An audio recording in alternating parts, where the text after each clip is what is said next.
Ancient texts have always held a certain kind of magic, haven't they? From the poetic verses of the Bible to the epic tales of the Mahabharata, these writings have captivated humanity for centuries. But what if I told you that within these pages lie more than just stories? What if they hold clues to real places, locations so mysterious, so enigmatic, that even today they defy explanation? Imagine cities swallowed by the sea, gateways to other worlds, or hidden realms that once thrived but now exist only in whispers. These are the places that ancient texts describe in vivid detail, yet modern science struggles to confirm. What secrets do they hold? Why do they continue to haunt the imaginations of historians, archaeologists, and adventurers alike? Today, we're embarking on a journey through 30 of these legendary sites, each one a tantalizing blend of myth, history, and mystery.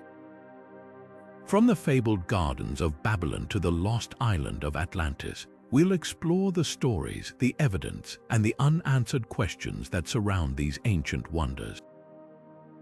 So, if you've ever wondered what lies beyond the pages of history, join me as we uncover the secrets of the past and the mysteries that still linger in the shadows of our world. This is more than just a history lesson, it's an adventure that bridges time itself. Are you ready to explore? Let's begin.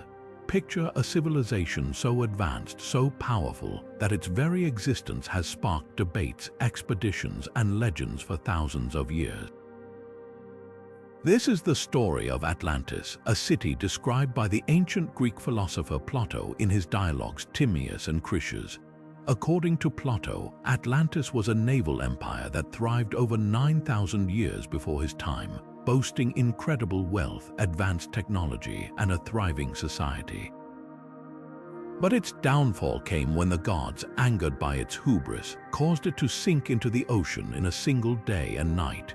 Plato's account is vivid, describing Atlantis as a circular island with concentric rings of water and land, connected by canals and bridges. At its center stood a grand temple dedicated to Poseidon, the god of the sea. The city was said to be rich in resources like gold, silver, and a mysterious metal called orichalcum.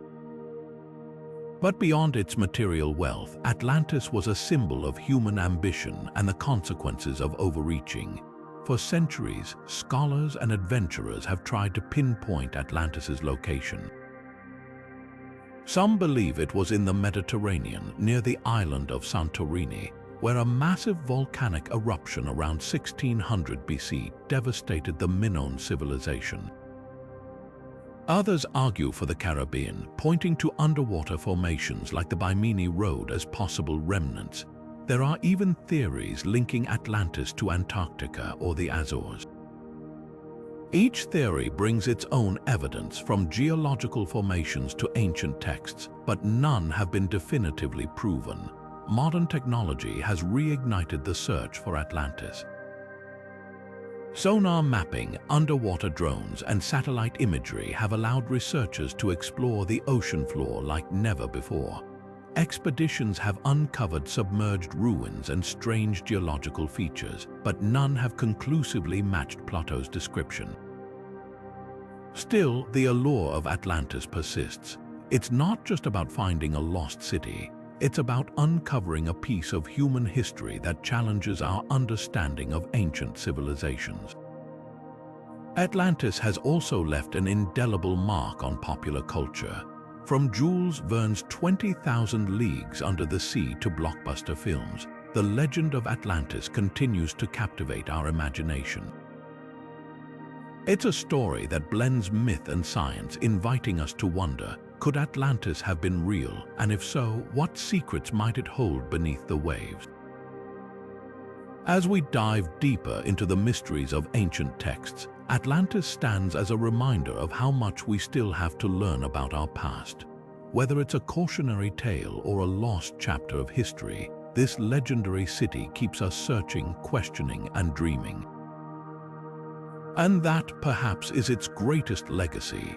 From the enigmatic city of Atlantis, we now turn our gaze to another legendary place that has captivated humanity for millennia, the Garden of Eden. Described in both the Bible and the Quran, Eden is portrayed as a paradise, a place of unparalleled beauty and harmony where humanity's story began. This lush garden, filled with abundant fruit trees and flowing rivers, was said to be the home of the first humans, Adam and Eve, before their expulsion. But beyond its religious significance, the Garden of Eden has sparked endless debates about its possible real-world location and its deeper meaning as a symbol of human aspiration. Archaeologists and historians have long tried to pinpoint where this mythical garden might have existed. Some theories suggest it could have been in Mesopotamia, the fertile land between the Tigris and Euphrates rivers, often referred to as the cradle of civilization. Others propose locations near the Persian Gulf or even as far as the lush valleys of Armenia. While no definitive evidence has been found, these theories often tie Eden to regions known for their natural abundance and early human settlements, reflecting how ancient people might have imagined an earthly paradise. But the Garden of Eden isn't just a physical place, it's a powerful symbol. Across cultures and religions, the idea of a perfect, untouched world resonates deeply. Eden represents humanity's longing for a return to innocence, a place where life is free from suffering and strife. This universal yearning for paradise has influenced art, literature, and even modern environmental movements as people strive to recreate or preserve the beauty and balance that Eden symbolizes. The story of Eden also raises profound questions about human nature. Why do we dream of such a place? Is it a memory of a distant past or a vision of what could be? These questions invite us to reflect on our own desires and struggles, making the Garden of Eden not just a historical or archaeological mystery, but a timeless exploration of what it means to be human. As we continue our journey through ancient texts and their mysterious locations, Eden serves as a reminder of how deeply our myths and stories are tied to our hopes, fears, and the world around us. Moving from the enigmatic ruins of the past, we now turn our attention to one of the most celebrated marvels of antiquity, the legendary Hanging Gardens of Babylon. Described in ancient texts as a breathtaking oasis of greenery rising high above the desert plains, this wonder has captivated imaginations for centuries. According to tradition, the gardens were a gift from King Nebuchadnezzar II to his queen, Amytis, who longed for the lush landscapes of her homeland. But here's where the mystery deepens. Despite their fame, the very existence of these gardens has been called into question. Ancient historians like Strabo and Diodorus Siculus painted vivid pictures of terraced gardens, supported by towering stone columns, with trees and flowers cascading down like a living waterfall. They spoke of an advanced irrigation system, possibly using a chain pump to draw water from the Euphrates River, allowing the gardens to thrive even in the arid climate. It's a vision of engineering and beauty that feels almost too extraordinary to be real, and for some scholars, that's exactly the problem. The debate over the Hanging Gardens isn't just about whether they existed, but where they might have been located. While Babylon is the most commonly cited site, some researchers argue that the gardens could have been in Nineveh, the capital of the Assyrian Empire. They point to cuneiform tablets and archaeological evidence suggesting that King Sennacherib, not Nebuchadnezzar, might have been the mastermind behind this verdant masterpiece. Could it be that centuries of storytelling have confused the two cities, blending their histories into one legendary tale? Imagine standing before these gardens, assuming they were real, gazing up at tiered platforms overflowing with vibrant plants, the scent of blooming flowers filling the air, and the sound of water trickling through stone channels. It's a scene that feels both magical and impossible, a testament to human ingenuity and the power of myth. But whether the Hanging Gardens were in Babylon, Nineveh, or perhaps nowhere at all, their legend endures, reminding us of the allure of the unknown and the mysteries that still linger from the ancient world. And as we ponder the truth behind this wonder, it's worth asking, what drives us to create such extraordinary tales? Is it the desire to leave a lasting legacy, or simply the need to believe in something beyond the ordinary? The Hanging Gardens, real or imagined, invite us to explore not just history, but the stories we tell about ourselves.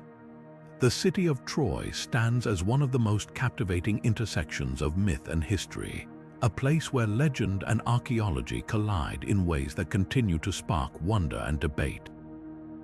Immortalized in Homer's Iliad, Troy became the setting for one of the greatest stories ever told, the epic tale of the Trojan War, where heroes like Achilles and Hector clashed, and the infamous wooden horse sealed the city's fate. For centuries, Troy was thought to exist solely in the realm of fiction, a creation of Homer's vivid imagination. But what if I told you that this legendary city might not have been so mythical after all? Enter Heinrich Schliemann, a 19th-century amateur archaeologist with an unshakable belief that the Iliad was more than just a story. Armed with Homer's text as his guide, Schliemann set out to uncover the real Troy. In the late 1800s, he began excavating a site in modern-day Turkey known as Hisarlik. What he found stunned the world: the remains of an ancient city with multiple layers of settlement, each representing a different era of history. Schliemann declared he had discovered the Troy of legend, and while his methods were controversial, some even accused him of reckless excavation. His discovery ignited a firestorm of interest in the ancient world. But here's where things get even more intriguing. The site Schliemann uncovered isn't just one city, it's several, built one on top of the other over thousands of years. Scholars now believe that one of these layers, likely dating back to the late Bronze Age around the 1200s BC, could be the Troy described by Homer. Yet the debate continues. Was there really a Trojan War? Did the events of the Iliad happen as Homer described, or were they a blend of history and poetic embellishment? What makes Troy so fascinating is its ability to straddle the line between myth and reality. On one hand, it's a place of gods and heroes, of divine interventions and larger-than-life battles. On the other, it's a tangible archaeological site that offers glimpses into the lives of real people who lived, fought, and thrived thousands of years ago. This duality is what keeps Troy alive in our collective imagination, a symbol of how stories from the past can shape our understanding of history. Today, Troy's legacy endures not just in its ruins, but in the questions it raises about the nature of storytelling and history. How much of what we consider myth might be rooted in fact, and how do these ancient tales continue to resonate with us centuries later? As we explore the mysteries of Troy, we're reminded that sometimes the line between legend and reality is far thinner than we might think. Moving from the enigmatic ruins of lost civilizations, we now turn our attention to one of history's most tantalizing legends, El Dorado, the fabled city of gold. This name conjures images of unimaginable wealth, a place where streets were paved with gold and temples gleamed with treasures beyond measure. But where did this legend begin, and could such a place truly exist? The story of El Dorado has its roots in the rituals of the Muisca people, an indigenous civilization that thrived in what is now modern-day Colombia.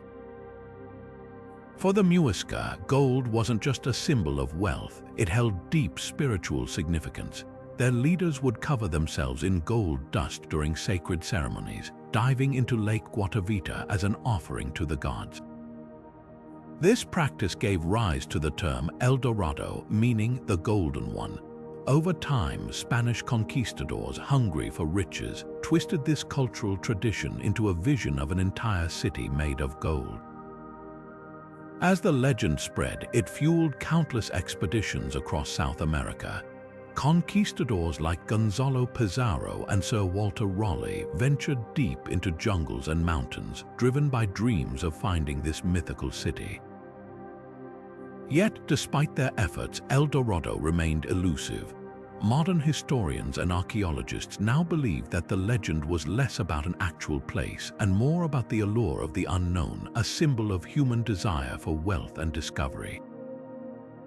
Could El Dorado have been real? Some argue that it was a metaphor, a cultural concept representing the spiritual and material wealth of the indigenous peoples. Others suggest that the legend may have been inspired by actual locations, such as the Muisca settlements or even the ruins of ancient cities hidden beneath the dense Amazon rainforest. Recent expeditions using advanced technology have uncovered traces of sophisticated civilizations, hinting that while El Dorado as a golden city may not exist, its essence could be rooted in real, forgotten societies. The enduring mystery of El Dorado reminds us of the power of myth to shape history and fuel exploration. It challenges us to ask, was the search for El Dorado a quest for gold, or was it a deeper journey into the human imagination? And perhaps more importantly, what might we still uncover in the uncharted corners of our world?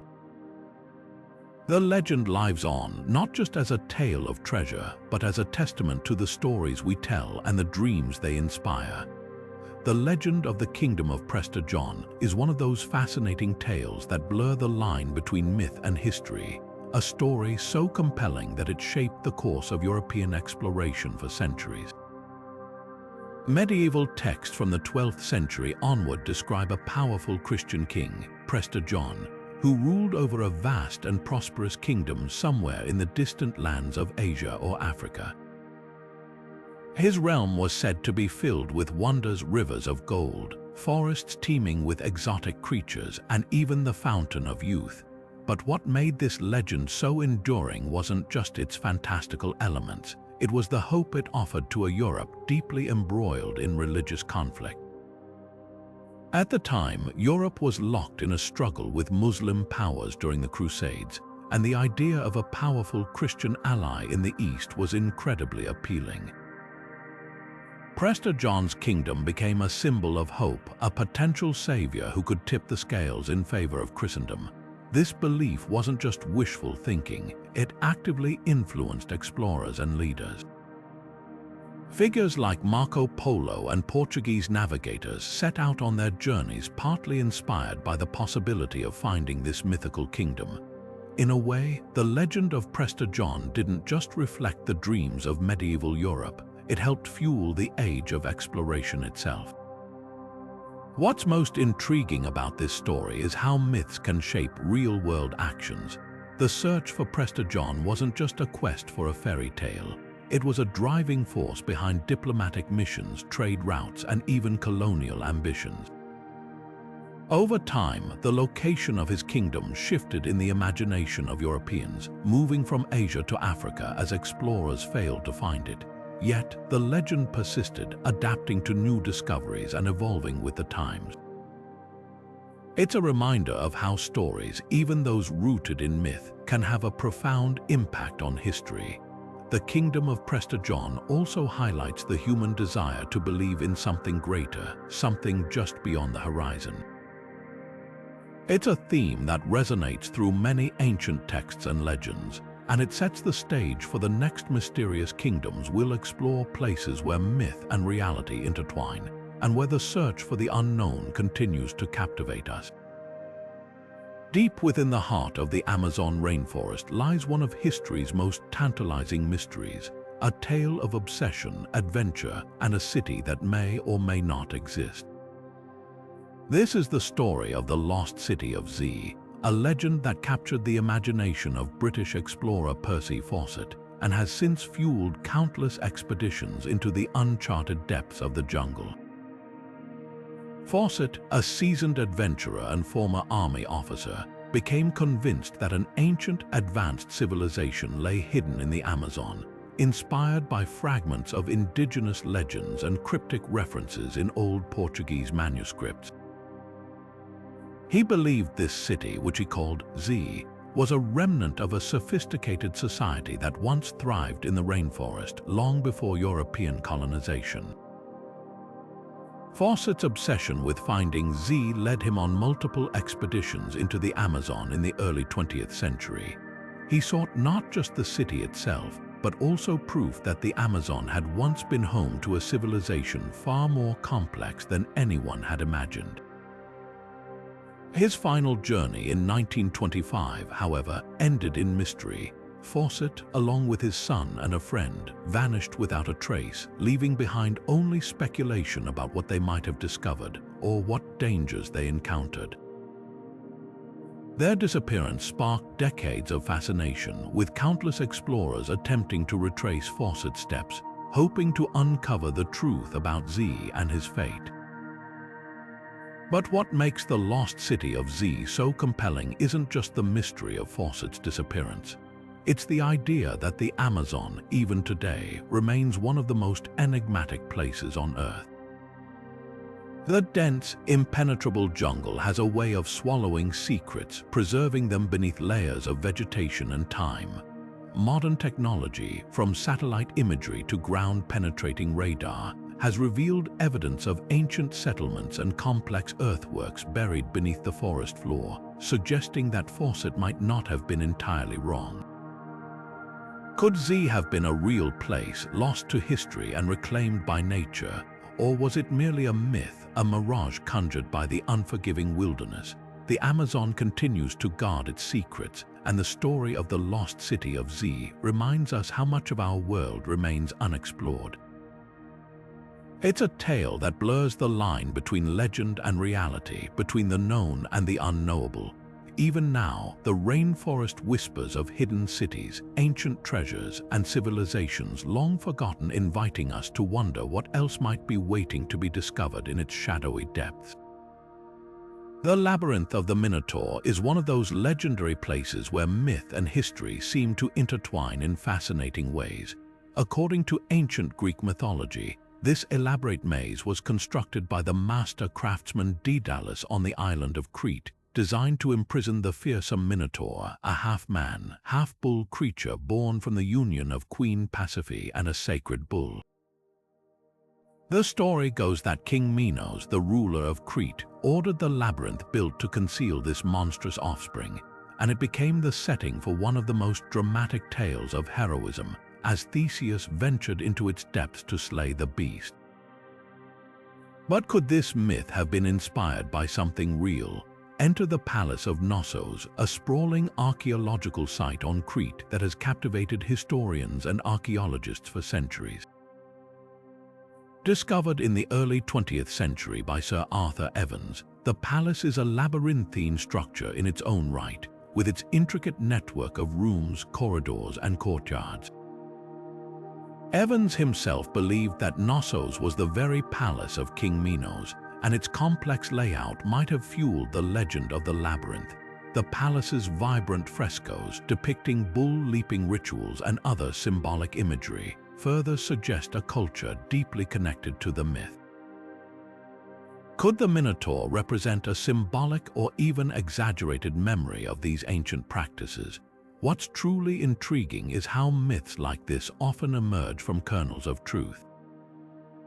The labyrinth may not have housed a literal half-bull creature, but its story could reflect the awe and mystery surrounding the advanced Minoan civilization. The grandeur of Knossos, with its technological innovations and artistic achievements, might have left such an impression on later generations that it became the stuff of legend. This connection between myth and reality invites us to wonder how many other ancient tales might be rooted in historical events or places waiting to be uncovered. The enduring allure of the Labyrinth of the Minotaur reminds us that stories aren't just entertainment, they're often windows into the past, offering glimpses of how ancient people understood their world. And as we explore these mysterious locations, we're not just uncovering history, we're stepping into the imaginations of those who came before us. Nestled in the heart of Mali, the fabled city of Timbuktu has long captured the imagination of explorers, scholars, and dreamers alike. For centuries, this remote desert city was synonymous with both mystery and grandeur, often described as a place of unimaginable wealth and intellectual brilliance. Medieval accounts from travelers and merchants painted Timbuktu as a glittering jewel of the Sahara, a hub where scholars gathered to exchange ideas and traders brought gold, salt, and knowledge from far-flung corners of the globe. Its reputation as a center of learning was so profound that it became almost mythical, a place where the wisdom of the ancient world was preserved and expanded upon. But what made Timbuktu so extraordinary? At its peak, the city was home to one of the largest libraries of its time, housing hundreds of thousands of manuscripts on topics ranging from astronomy and medicine to philosophy and law. These texts, written in Arabic and local African languages, were meticulously copied and preserved by generations of scholars, creating a treasure trove of knowledge that rivaled the great libraries of Europe and the Middle East. The Sankore University, often referred to as the Oxford of the Desert, attracted students from across Africa and beyond, cementing Timbuktu's status as a beacon of enlightenment in the medieval world. Yet, like so many great cities of antiquity, Timbuktu's golden age eventually faded. A combination of shifting trade routes, political instability, and environmental challenges led to its decline, and by the 19th century, the once thriving metropolis had been largely forgotten by the outside world. Its treasures, those priceless manuscripts, were hidden away, protected by families who understood their value, even as the city around them crumbled. Today, Timbuktu is undergoing a remarkable revival. Efforts to preserve and digitize its ancient manuscripts have brought renewed attention to this storied city, offering a glimpse into a past that blends fact and legend in equal measure. Scholars are now uncovering texts that challenge long-held assumptions about Africa's role in global history, revealing a continent rich in intellectual and cultural achievements. These manuscripts not only tell the story of Timbuktu, but also illuminate the broader narrative of Africa's contributions to human civilization. Yet, for all we've learned, Timbuktu remains shrouded in mystery. The city's legends of gold-laden caravans, secret libraries, and wise sages continue to inspire wonder. What other secrets might its crumbling walls and dusty archives hold? As we piece together the fragments of its past, Timbuktu stands as a testament to the enduring power of knowledge and the resilience of a city that refused to be forgotten. Its story is not just one of decline but of rediscovery, inviting us to explore the untold chapters of Africa's fascinating history. The Land of Punt has long been shrouded in mystery, a place so rich and exotic that it captivated the imagination of ancient Egyptians. Their texts describe it as a land overflowing with gold, ivory, and rare spices, a place where the air was fragrant with the scent of myrrh and frankincense.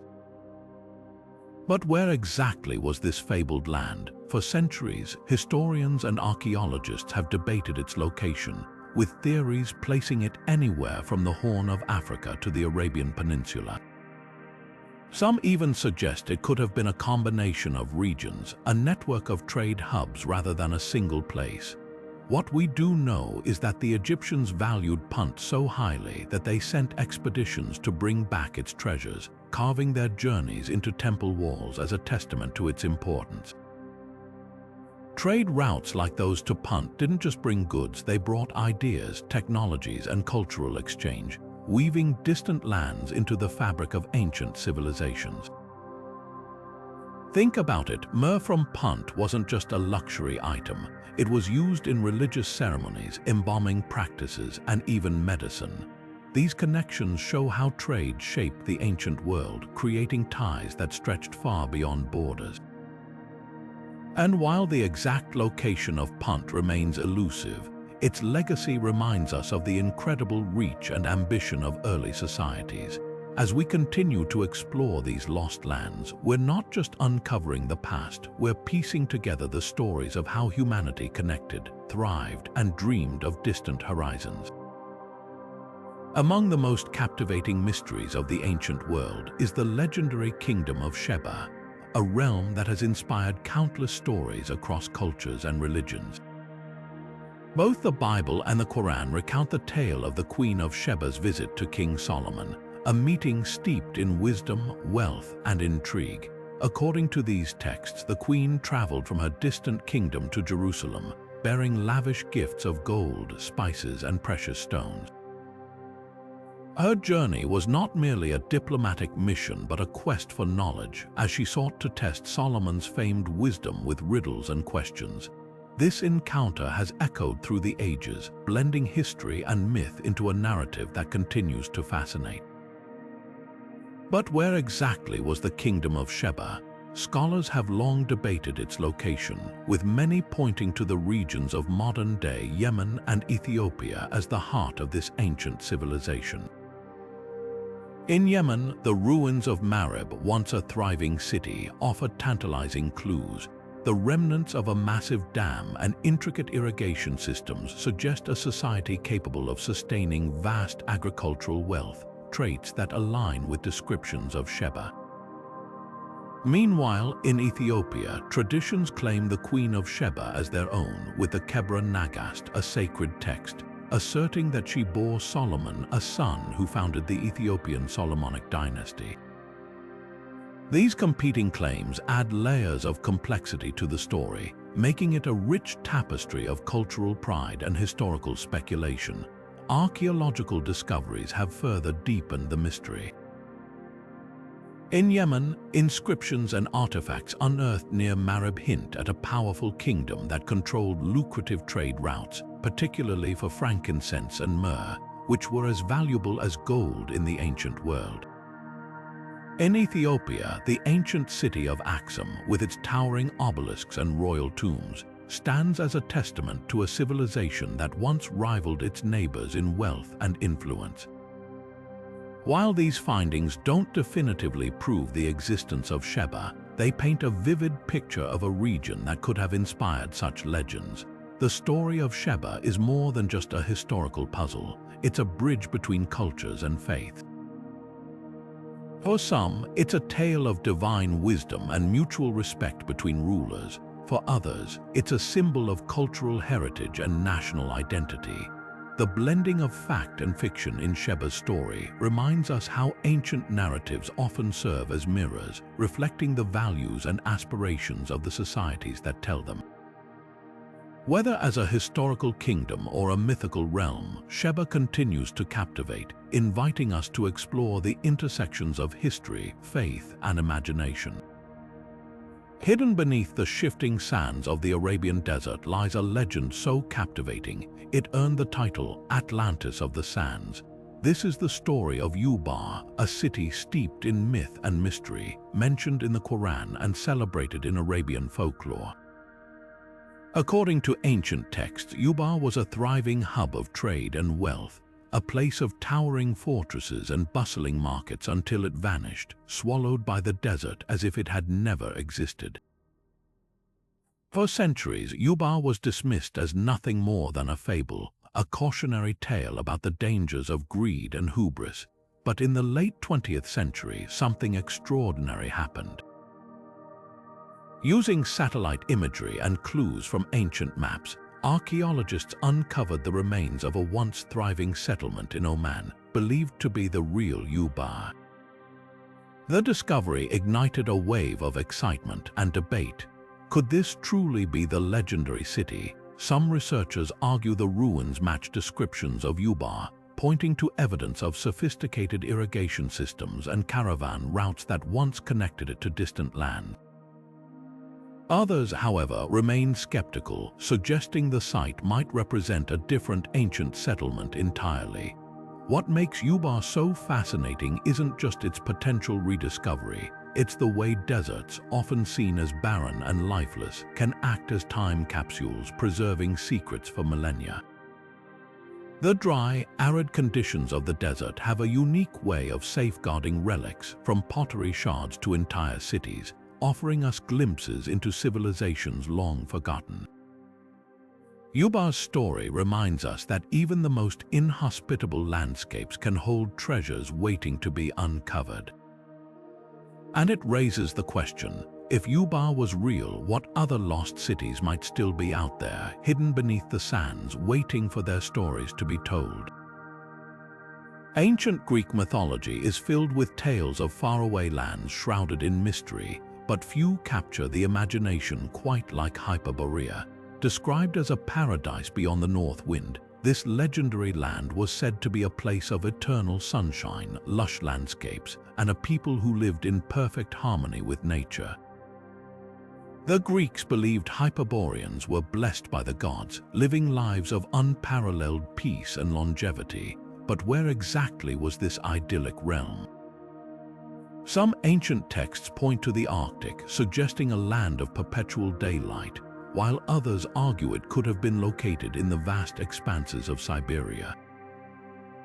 These interpretations reflect humanity's timeless fascination with the unknown, our yearning to believe in a perfect world just beyond the horizon. Hyperborea wasn't just a physical place, it was a symbol. In Greek mythology, it represented the ultimate utopia, a land untouched by strife or hardship. This idea resonates deeply with our collective desire to find, or imagine, a place where life is simpler, purer, and more harmonious. It's no wonder that Hyperborea has inspired countless theories and debates over the centuries. Was it a real location, lost to time and memory, or purely a product of myth-making? Some scholars suggest it might have been inspired by early accounts of Arctic regions, where the sun doesn't set for months during the summer, creating a landscape that could easily seem otherworldly to ancient travelers. Others propose that Hyperborea's description aligns with the lush, fertile plains of Siberia, a land that would have been both distant and mysterious to the Greeks. What makes Hyperborea so compelling is how it bridges the gap between myth and reality.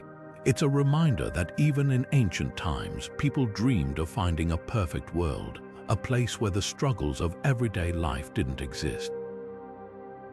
This enduring fascination with utopian lands has shaped countless stories and legends throughout history, from the Garden of Eden to Atlantis. Hyperborea stands as a testament to humanity's ceaseless curiosity and our longing to uncover the secrets of the world, whether they lie in the icy reaches of the Arctic or the fertile plains of the East. As we explore these ancient texts, we're not just uncovering the mysteries of the past, we're connecting with a timeless human impulse to imagine a better, more perfect world. Diving into the depths of ancient Hindu texts, we encounter the legendary City of Dwarka, a place steeped in both divine lore and historical intrigue. Described as the splendid kingdom of Lord Krishna, this city is said to have been a thriving metropolis, adorned with palaces, gardens, and bustling markets. But according to the Mahabharata and other sacred scriptures, Dwarka met a dramatic fate, submerged beneath the waves, lost to time and memory. For centuries, this tale was regarded as pure mythology, a story meant to inspire faith rather than historical inquiry. Yet, what if there was more to this legend than meets the eye? In the late 20th century, off the coast of modern-day Gujarat in India, underwater archaeologists made a series of astonishing discoveries. Beneath the Arabian Sea, they uncovered remnants of an ancient city, stone structures, artifacts, and pottery that seemed to align eerily with descriptions of Dwarka. These findings sparked a wave of excitement and debate. Could this submerged site be the very kingdom of Krishna spoken of in sacred texts? While definitive proof remains elusive, the parallels between the archaeological evidence and the ancient stories are hard to ignore. What makes Dwarka particularly fascinating is how it blurs the line between myth and reality. The idea that a city described in religious texts might have a tangible counterpart challenges us to reconsider how we interpret ancient narratives. Could these stories be more than allegories or moral lessons? Could they be preserving fragments of actual historical events passed down through generations? This possibility invites us to explore the role of mythology not just as a reflection of culture, but as a potential guide for scientific discovery. Modern technology has allowed us to peer beneath the ocean's surface, uncovering clues that might have otherwise remained hidden. Sonar imaging, underwater excavations, and advanced dating methods have all contributed to the ongoing investigation of Dwarka. Each discovery adds a new layer to the mystery, fueling both academic curiosity and public imagination. It's a reminder that sometimes the stories of our ancestors might hold kernels of truth, waiting to be uncovered by the tools of today. This intersection of myth and reality raises profound questions about how we understand the past. Are legends like Dwarka merely symbolic, or do they hint at civilizations and events that history has forgotten? The search for answers isn't just about satisfying curiosity, it's about bridging the gap between ancient wisdom and modern knowledge. As we continue to explore the depths of the ocean and the pages of ancient texts, we're reminded that the past is far more mysterious and connected to the present than we might have imagined. Moving on to the 15th location, we find ourselves in a place that feels almost too good to be true, the Land of Cockaigne. This mythical paradise described in medieval European texts was said to be a realm where food and leisure were endless. Picture rivers flowing with wine, mountains made of cheese, and roasted chickens that literally flew into your mouth. It was a land where work was non-existent and indulgence was the only rule. But what makes Cockaigne so fascinating isn't just its whimsical imagery, it's what this utopia reveals about the people who dreamed it up. Cockaigne wasn't just a fantasy, it was a reflection of the struggles and desires of medieval society. Life during this period was often harsh, marked by famine, disease, and backbreaking labor. Cockaigne represented an escape, a world where scarcity and hardship were replaced by abundance and ease. It's no wonder this myth captured the imagination of so many. But beyond its surface-level appeal, Cockaigne also carried deeper symbolic meaning. It was a critique of the rigid social structures of the time, offering a glimpse of a world where everyone, regardless of status, could live in comfort and joy. This idea of an earthly paradise didn't just stay confined to medieval folklore. It influenced literature for centuries, inspiring works that explored the concept of utopia, a perfect society free from the flaws of the real world. Think of Thomas More's Utopia, or even modern-day stories of idyllic worlds. Cockaigne laid the groundwork for these narratives, showing how myths can serve as both a mirror and a window, reflecting the realities of their time while offering a vision of what could be.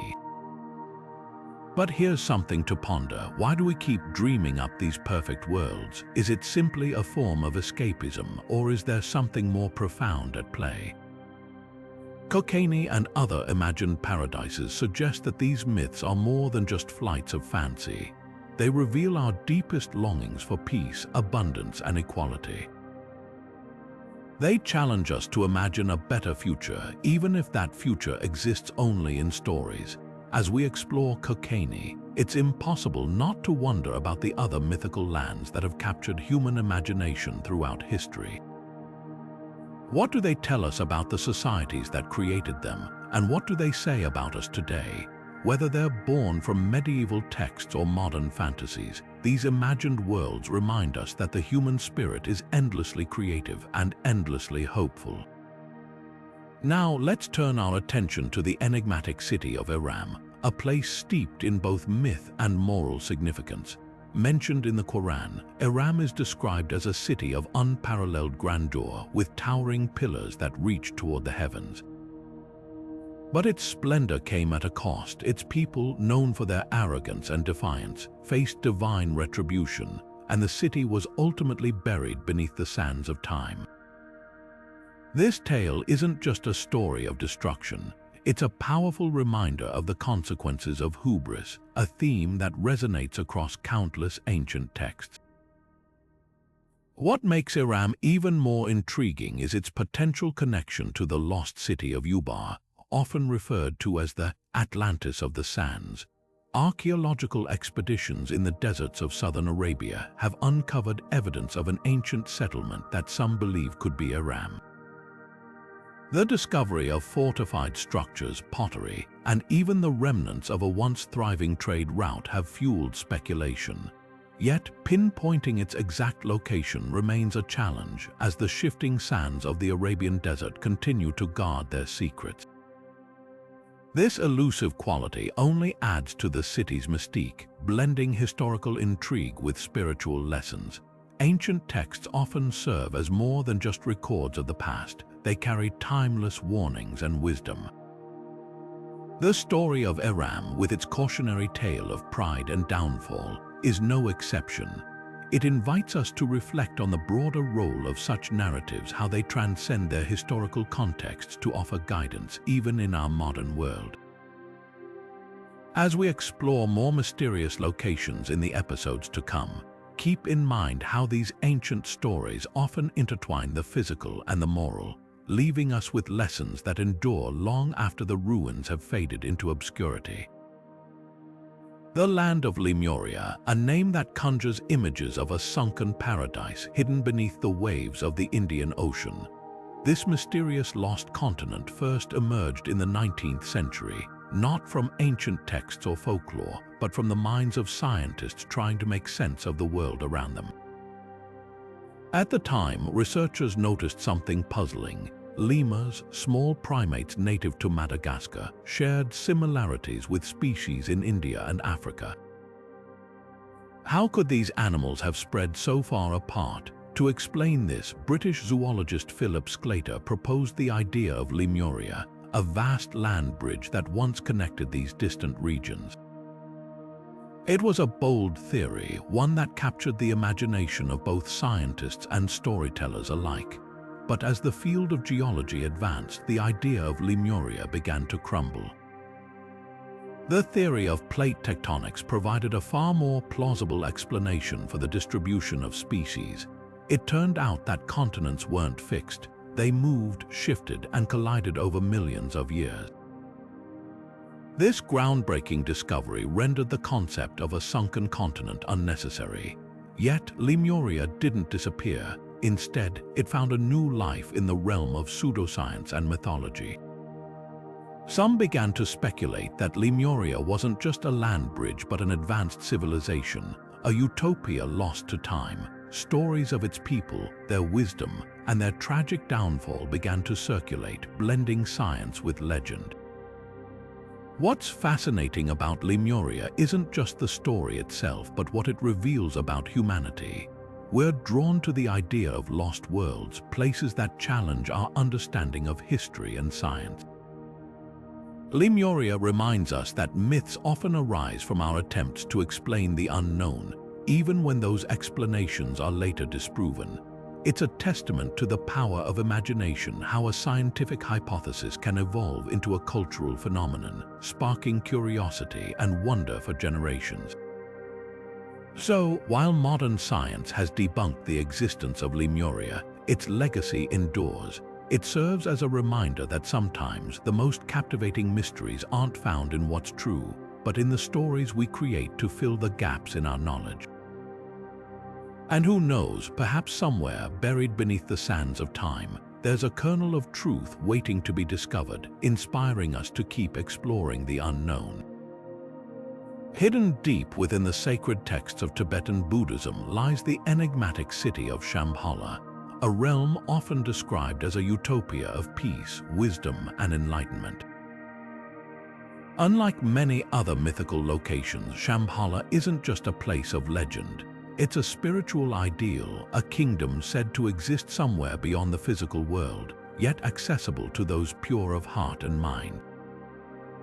According to ancient scriptures, this hidden paradise is ruled by benevolent monarchs who guide humanity toward a future of harmony and spiritual awakening. But what makes Shambhala so captivating isn't just its mystical allure, it's the way this legend has transcended its cultural origins, sparking fascination across the globe. In the West, Shambhala became a cornerstone of esoteric thought, particularly during the late 19th and early 20th centuries. Thinkers and explorers, drawn by its promise of ultimate wisdom, began weaving it into their own spiritual and philosophical traditions. Some even claimed that Shambhala wasn't just a metaphor but a real, physical place hidden somewhere in the Himalayas or the remote deserts of Central Asia. Expeditions were launched, maps were drawn, and theories abounded, all in pursuit of this elusive kingdom.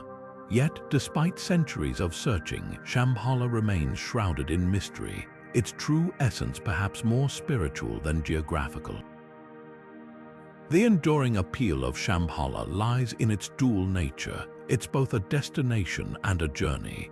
On one hand, it represents the ultimate goal of enlightenment, a place where suffering ceases and wisdom reigns. On the other, it symbolizes the inner quest for self-discovery and transformation. This duality has inspired countless seekers, not just to search for Shambhala in the physical world, but to embark on personal journeys of growth and understanding. It's a reminder that some of the most profound mysteries aren't out there in the world, they're within us. Shambhala's story also invites us to reflect on how myths and legends shape our understanding of reality. Whether it's the search for a hidden city or the pursuit of inner peace, these narratives tap into a universal human desire to find meaning in the unknown. And while the physical location of Shambhala may remain a mystery, its spiritual significance continues to resonate, reminding us that the greatest adventures often begin with a single question: what if? The Land of Thule has long tantalized the imaginations of historians and adventurers alike, appearing in the writings of ancient Greek and Roman explorers as a place shrouded in mystery and ice. Described as the northernmost edge of the known world, Thule was said to lie beyond the boundaries of civilization, a frozen realm where the sun barely rose in winter and the seas were choked with ice. But where exactly was this enigmatic land? Some scholars argue that Thule corresponds to Scandinavia, pointing to its cold climate and distant location from the Mediterranean world. Others suggest Iceland, as its volcanic landscapes and isolation align with the ancient descriptions of a remote, icy frontier. This debate isn't just about geography, it's about how ancient civilizations perceived the world around them. For the Greeks and Romans, Thule wasn't just a physical place, it symbolized the limits of human knowledge, the edge of the map where reality blurred into myth. It was a land of extremes where the natural world seemed to defy understanding and where explorers ventured to test the boundaries of what was possible. Over time, Thule became a metaphor for the unknown, inspiring countless tales of adventure and discovery. What's fascinating is how Thule's legacy endured long after the ancient world faded. Medieval cartographers often placed it on their maps, sometimes as a real location, other times as a mythical one. Even today, the name Thule evokes a sense of mystery, a reminder of humanity's enduring fascination with the places that lie just beyond our reach. Whether it was Scandinavia, Iceland, or somewhere entirely different, Thule continues to captivate us, a testament to the power of ancient stories to shape our understanding of the world.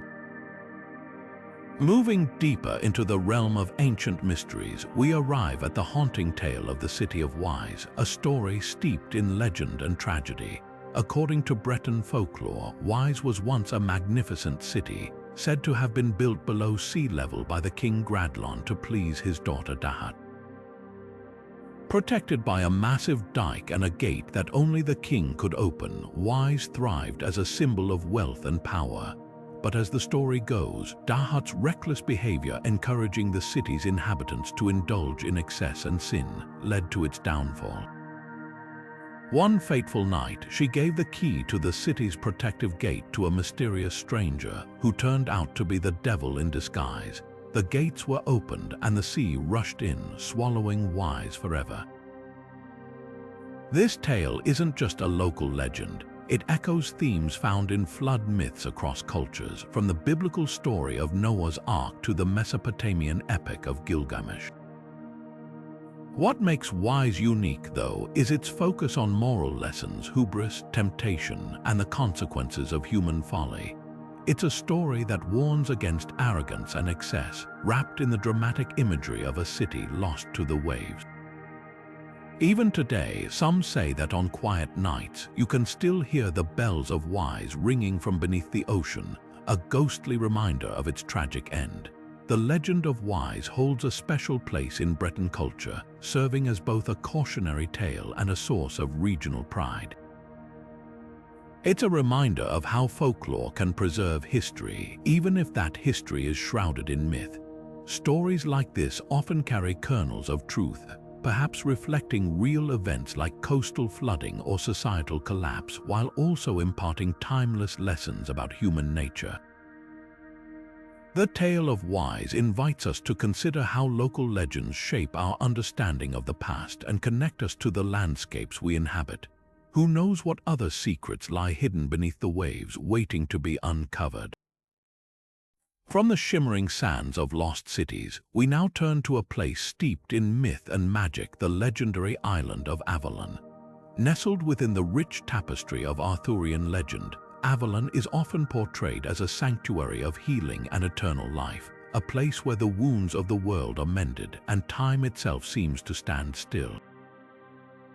This mystical island is most famously associated with King Arthur, who, according to the tales, was taken to Avalon to recover from his mortal wounds after the Battle of Camlan. But Avalon's allure extends far beyond its role in Arthur's story. It represents something far more universal, the human desire for immortality and a realm untouched by decay. One of the most intriguing theories about Avalon ties it to the real-world location of Glastonbury in England. Glastonbury Tor, a striking hill rising from the surrounding landscape, has long been linked to the legend. Some believe the Tor was once an island surrounded by marshland, a detail that aligns with descriptions of Avalon as an isle rising from the water. Medieval writers often wove threads of reality into their myths, and it's possible that Glastonbury's spiritual significance, home to ancient Christian legends and pre-Christian traditions, inspired its connection to Avalon. The idea of a place where the veil between worlds is thin, where the living and the eternal meet, has captivated imaginations for centuries, but Avalon's true power lies in its symbolism.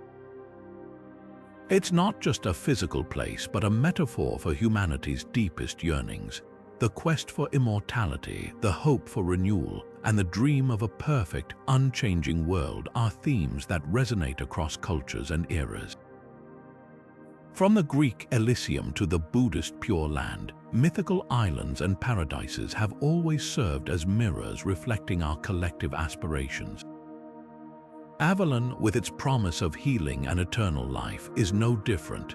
It invites us to ponder, what would it mean to live forever, and what price would we pay for such a gift? As we explore Avalon, we're reminded of the enduring power of storytelling. Medieval authors didn't just create a place, they crafted an idea that continues to inspire and intrigue. Whether Avalon was ever a real location or purely a product of imagination, its legacy lives on, a testament to the timeless appeal of myths that speak to our deepest desires. And as we leave this enchanted isle behind, we can't help but wonder, what other mythical lands hidden in the pages of ancient texts are waiting to be rediscovered? Now, let's turn our attention to the enigmatic city of Zerzura, a name that has whispered through the winds of the Sahara for centuries. Described in Arab legends as a hidden oasis city, Zerzura is said to be a paradise of lush gardens, flowing springs, and untold riches, all concealed somewhere in the vast, unforgiving sands of the desert. Stories of this mysterious place have captivated not only local storytellers but also European explorers who ventured into the Sahara in search of its secrets. The legend of Zerzura first appears in medieval Arab texts, often referred to as the oasis of the small birds. These accounts describe it as a white city with a gate carved with a bird symbol, guarded by sleeping giants. The tales also speak of treasures hidden within its walls, waiting for those brave enough to find them. What's fascinating is how these stories transcended cultures, influencing European adventurers in the 19th and early 20th centuries. Figures like the British explorer Ralph Bagnold, who led expeditions into the Libyan desert, became obsessed with uncovering Zerzura's location, driven by both the allure of discovery and the romanticized idea of a lost paradise. Yet, despite centuries of searching, Zerzura has remained elusive. The Sahara, with its shifting dunes and harsh conditions, seems to guard its secrets fiercely. Some scholars argue that Zerzura might have been inspired by real oasis settlements that flourished during wetter periods in the desert's history, only to be swallowed by the sands as the climate changed. Others suggest it's purely a myth, a product of humanity's fascination with the unknown, a symbol of hope and abundance in an environment defined by scarcity and danger. What makes Zerzura so compelling is how it reflects the human imagination's response to the desert. Deserts, with their vast emptiness and extreme conditions, have always inspired tales of hidden treasures and lost cities.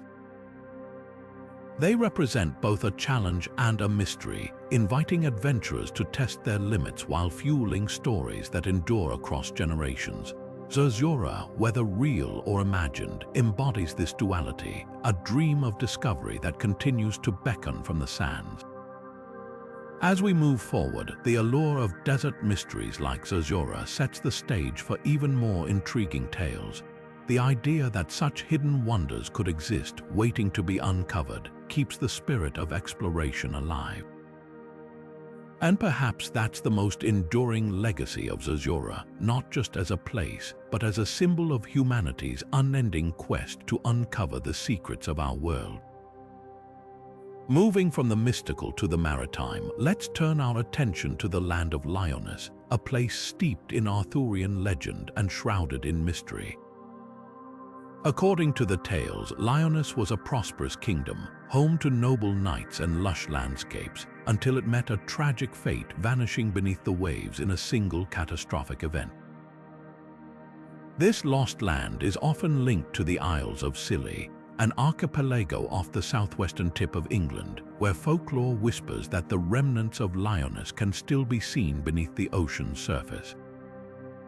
What makes Lyonesse so captivating isn't just its dramatic disappearance, but what it symbolizes. In Arthurian lore, it's portrayed as a place of great splendor, a realm of wealth and power that was ultimately undone by its own hubris. The sinking of Lyonesse serves as a poignant reminder of the fragility of human achievements, a theme that resonates deeply across cultures and time. It's as if the land itself was a metaphor for the fleeting nature of glory, swallowed by the sea as a warning to those who might grow too proud. The connection to the Isles of Scilly adds another layer to the mystery. Some researchers speculate that the archipelago's shallow waters and submerged stone formations could be the remnants of an ancient landmass, lending credence to the idea that Lyonesse might have been more than just a legend. Local fishermen even claim to have seen the ruins of castles and roads beneath the waves, though these stories remain unverified. Whether fact or fiction, the tale of Lyonesse continues to capture the imagination, blending history, myth, and the eternal allure of the unknown. So, what does Lyonesse mean for us today? Beyond its role in Arthurian legend, it invites us to reflect on the impermanence of human endeavors. It's a story that reminds us of the power of nature and the limits of our control, themes that feel especially relevant in an era of rising seas and environmental uncertainty. Lyonesse isn't just a sunken kingdom, it's a timeless narrative about resilience, loss, and the enduring human fascination with what lies beneath the surface, both literally and metaphorically. The legend of the 7 cities of Cibola is one of those tantalizing tales that blur the line between history and myth.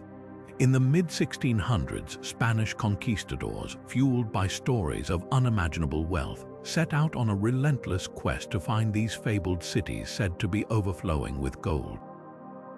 The tales described Cibola as a place where streets were paved with precious metals and buildings gleamed with treasures beyond imagination. But what they discovered was far from what they had envisioned.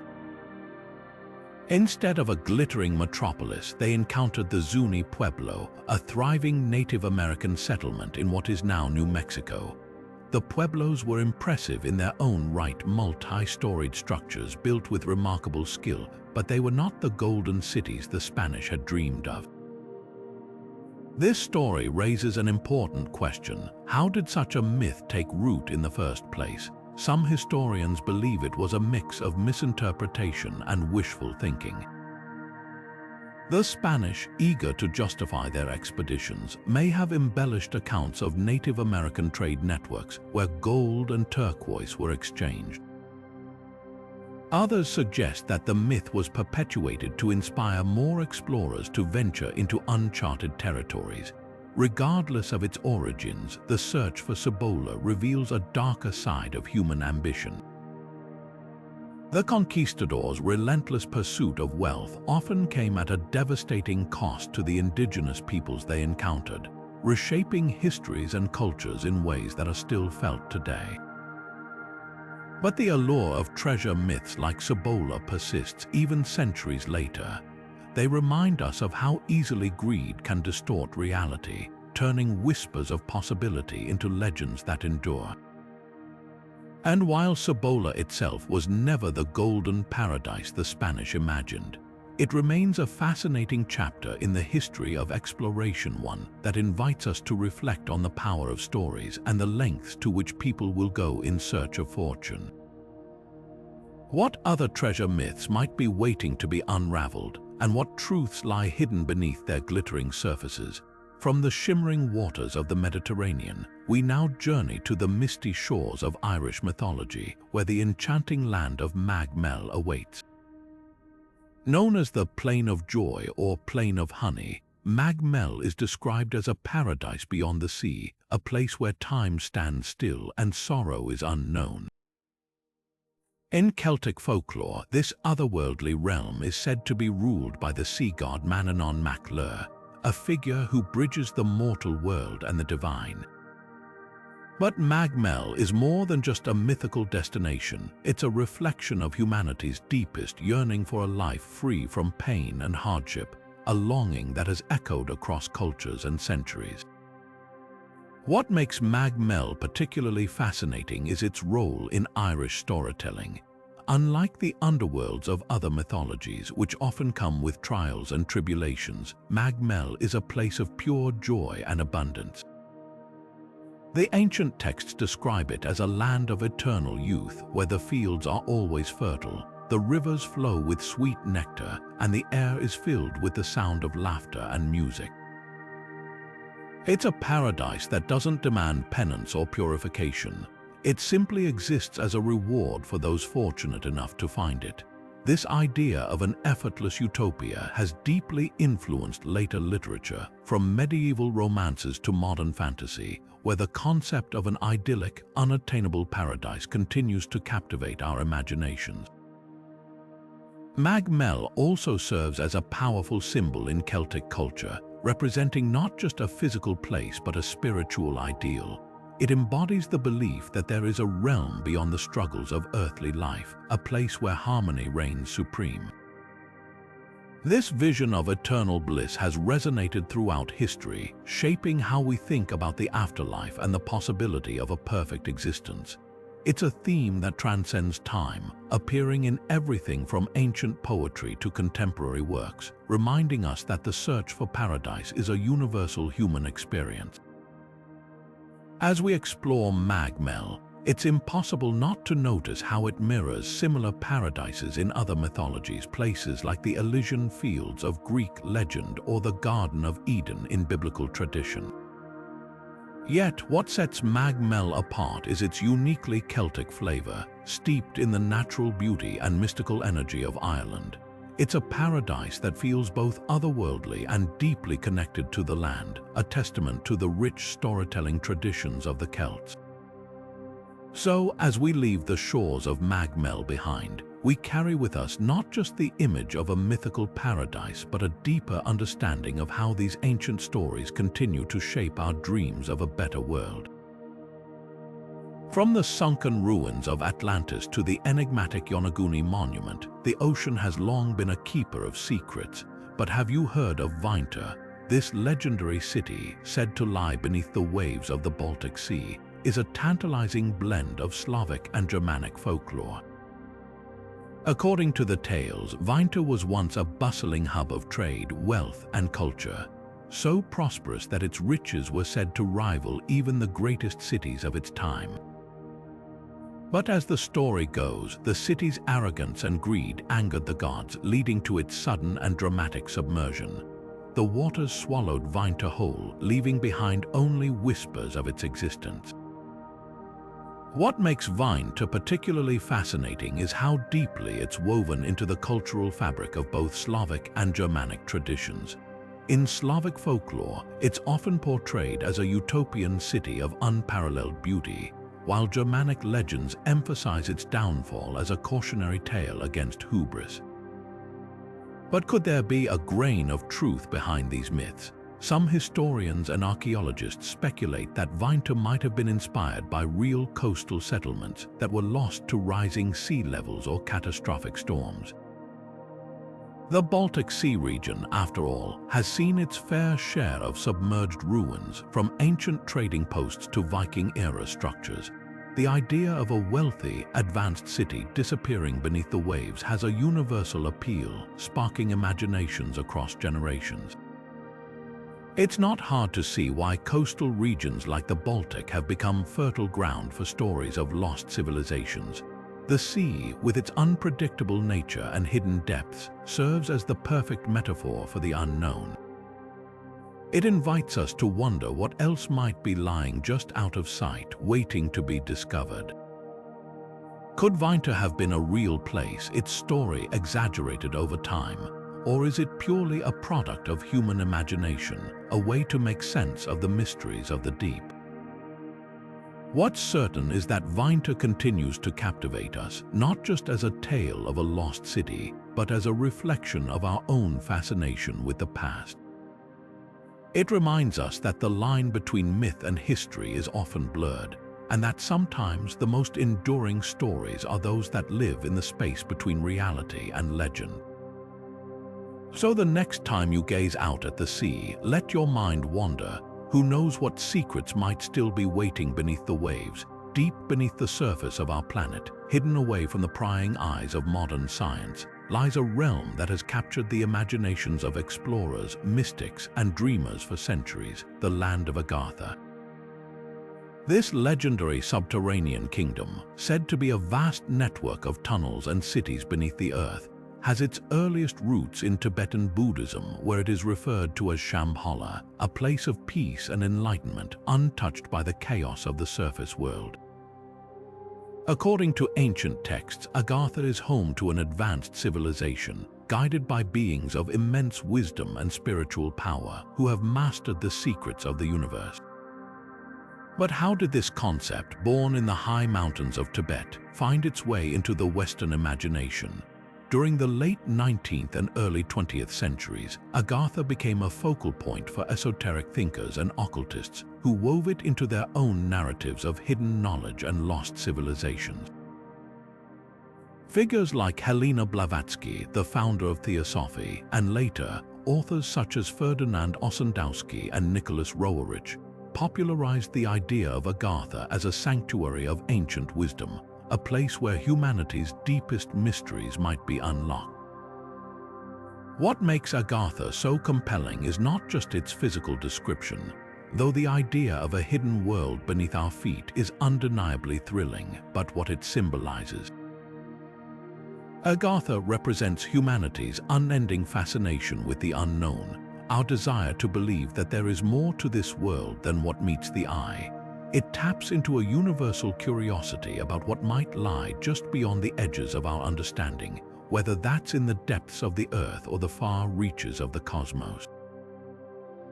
For some, Agartha is a metaphor, a reminder that there are always new frontiers to explore, both externally and within ourselves. For others, it's a literal belief, a hope that somewhere deep underground, a utopian society thrives, untouched by the wars, greed, and destruction that plague the surface world. Either way, the legend of Agartha continues to inspire, drawing us into a world where the boundaries of reality blur and the possibilities feel endless. And isn't that what makes these ancient mysteries so enduring? They challenge us to question what we know, to imagine what might be, and to keep searching for answers, even if those answers lie in places we can't yet see. From the windswept plains of Central Asia emerges a city that has captured the imagination of explorers and writers for centuries, Xanadu. Known as the summer capital of Kublai Khan's vast empire, Xanadu was immortalized by the Venetian traveler Marco Polo in his famous travelogue. Polo described it as a place of unparalleled beauty, with lush gardens, opulent palaces, and a vibrant culture that seemed almost otherworldly. But what makes Xanadu so fascinating isn't just its grandeur. It's the way it exists at the intersection of history and myth, a place where reality and legend blur. Marco Polo's account paints a vivid picture of Xanadu as a hub of power and luxury, where Kublai Khan held court during the warmer months. The city was designed to impress, with sprawling grounds that included hunting parks, artificial lakes, and pavilions adorned with gold and precious stones. Polo's descriptions, while detailed, have often been scrutinized by historians. Did he exaggerate its splendor, or was Xanadu truly as magnificent as he claimed? This question reflects a larger theme in the study of ancient texts, the interplay between fact and fiction. Travelogues like Polo's often served not just as records of exploration but as works of art, blending observation with imagination to captivate audiences back home. Xanadu's allure didn't end with Polo. Centuries later, the city inspired Samuel Taylor Coleridge's famous poem Kubla Khan, which further romanticized its image. In Coleridge's vision, Xanadu became a symbol of paradise, a dreamlike realm where art and nature converged. This poetic interpretation highlights how historical locations can transcend their original context, becoming legends that resonate across cultures and generations. Yet, beneath the layers of myth, Xanadu remains a testament to the ingenuity and ambition of the Mongol Empire, a fleeting glimpse of a world that once was. The story of Xanadu invites us to consider how we interpret ancient accounts. Are they purely historical records, or do they serve a deeper purpose to transport us, inspire us, and challenge our understanding of the past? As we continue our journey through these mysterious locations, Xanadu stands as a reminder that history is not always black and white. It's a tapestry woven with threads of truth and imagination, inviting us to explore not just what was, but what could have been. The Land of Mu, a name that conjures images of a vanished world, a paradise swallowed by the waves of the Pacific Ocean. This lost continent, first proposed in the 19th century by writer Augustus Le Plongeon, was said to be the cradle of an advanced civilization, a place where humanity's earliest achievements took root. Le Plongeon claimed that Mu was the true origin of ancient cultures, from the Egyptians to the Maya, and even suggested that it was the birthplace of human language. His theories, though captivating, were based on imaginative interpretations of Mayan inscriptions rather than concrete evidence. Yet, the idea of Mu took hold, spreading through books and lectures, captivating the public with its romantic vision of a sunken utopia. By the 20th century, the myth of Mu had grown even larger. thanks in part to James Churchward, who wrote a series of books claiming to have uncovered ancient tablets that revealed the history of this lost land. According to Churchward, Mu was a vast continent in the Pacific, home to a highly advanced society that met its end in a cataclysmic event around 12,000 years ago. His vivid descriptions of towering temples, flying machines, and a peaceful, spiritual people captured the imagination of countless readers. But as compelling as these stories were, they lacked one crucial element: scientific proof. Modern geology and archaeology have thoroughly debunked the idea of Mu. The Pacific Ocean, with its tectonic plates and volcanic activity, simply doesn't have the geological evidence to support the existence of a sunken continent of that size. The stories of Mu, while fascinating, are now widely regarded as pseudoscience, a blend of misinterpretation, wishful thinking, and outright fabrication. Yet, despite the scientific consensus, Mu continues to hold a special place in the hearts of those who love a good mystery. It's a testament to the power of storytelling, how a single idea can capture the imagination and endure long after it's been disproven. What is it about Mu that keeps us coming back? Perhaps it's the allure of the unknown, the idea that there are still secrets hidden beneath the waves waiting to be discovered. Or maybe it's the human desire to connect with a deeper, more ancient past, to believe that our ancestors were part of something greater than we can fully understand. Whatever the reason, Mu reminds us that myths and legends are more than just stories. They're windows into our collective imagination, reflections of our hopes, fears, and dreams. And in that sense, Mu is as real as any island that ever rose above the sea. Nestled deep within the rugged desert cliffs of southern Jordan lies Petra, a city that seems to defy both nature and time.